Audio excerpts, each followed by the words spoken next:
Entonces, sabiendo ya el mecanismo fisiopatológico, pasamos a la evaluación del paciente en estado de shock.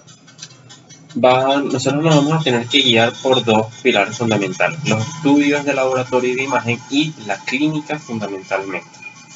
Entonces, realmente, bueno, esta es una escala que nos dio las guías internacionales, que se llama la escala SOSPEC, que nos indica más que todo la clínica que nos puede orientar a la presencia de un shock cardiogénico. Podemos tener signos básicos de shock, como la alteración del estado de conciencia, extremidades frías y húmedas, pulso rápido, la presión de pulso baja. Cabe destacar, esto es muy interesante, que es la disminución de la presión de pulso. Como les dije anteriormente, en la parte de valvulopatías, la presión de pulso es la diferencia entre la presión sistólica y la presión diastólica. En este caso, como hay un shock cardiogénico, donde el corazón no puede mandar la sangre hacia lo que es la arteria aorta, sino que se queda estancada, por así decirlo, en la parte inicial de la arteria aorta y en el propio corazón. Entonces va a haber una disminución de la presión sistólica, pero la presión diastólica puede mantenerse estable o puede incluso aumentar. Entonces, en este caso, la diferencia de la presión, si lo normal es de 40, porque la presión normal del cuerpo es de 120 sobre 80 milímetros de mercurio, imagínense una tensión donde, por ejemplo, la sistólica sea de 100 y la diastólica sea de 80-90, o sea, va a haber una presión diferencial de 10 milímetros de mercurio, y esto obviamente es patológico, no debería ser normal. Podremos tener una presión yugular elevada, las crepitaciones por la demanda de pulmón que se forma. Obviamente la presión yugular elevada va a producirse por la congestión venosa que se va a dar.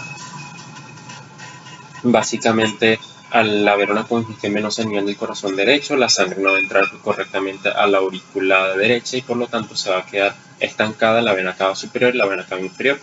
En el caso de la superior, está conectada con lo que es la vena yugular interna, y la sangre va a haber un reflujo de sangre hacia esta vena.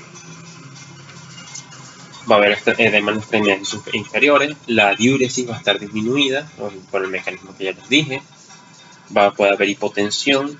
Tenemos que evaluar los signos de perfusión del paciente, que eso ya les voy a hablar un poquito más adelante. Tenemos que evaluar también lo que es el electrocardiograma y la congestión. Entonces, en cuanto a los laboratorios que tenemos que pedir, más que todo va a haber ciertos laboratorios que nos van a indicar cómo está el estado de perfusión del paciente, ¿okay? El perfil metabólico completo, que nos indique tanto lesiones renales y lesiones hepáticas. ¿Qué vamos a pedir aquí entonces? Bueno, vamos a pedir bilirrubina directa e indirecta, vamos a pedir transaminasas, vamos a pedir factores los tiempos de la coagulación, vamos a pedir uricreatinina, los cuales nos indican la perfusión renal. Nosotros tenemos que, cuando hay una urea, mejor dicho, hay que saber primero que nada la definición de injuria renal. Esta se define como la disminución abrupta de la tasa de filtrado glomerular o de la producción de orina, o ambas. Y esta la podemos evidenciar también, aparte de la propia tasa de filtrado glomerular, uno de los indicadores más comunes va a ser el aumento de la creatinina sérica, la cual se excreta de manera normal en el riñón y que por injuria renal no se va a poder excretar. En cuanto a las transaminasas, nosotros vamos a tener que, o mejor dicho, el perfil hepático. El hígado es uno de los órganos más dañados en este caso, más que todo por la presencia de congestión venosa. Va a haber un aumento de la presión portal o de la vascularización del hígado, y por lo tanto se va a ver un daño orgánico en esta parte, obviamente aunado a la perfusión sanguínea. Entonces, primero que va a pasar, va a haber una hepatitis isquémica. El estado de hipoperfusión va a provocar un estado isquémico en el hígado, que va a producir una inflamación del mismo, va a producir un aumento de las transaminasas hepáticas. Puede haber una hepatopatía congestiva, que básicamente se manifiesta por un aumento de la bilirrubina sérica y la fosfatasa alcalina. Y en este caso, si esto progresa, puede haber un fallo hepático completo, que se va a evidenciar por la disminución de los factores de coagulación. Acuérdense que estos son producidos por el hígado.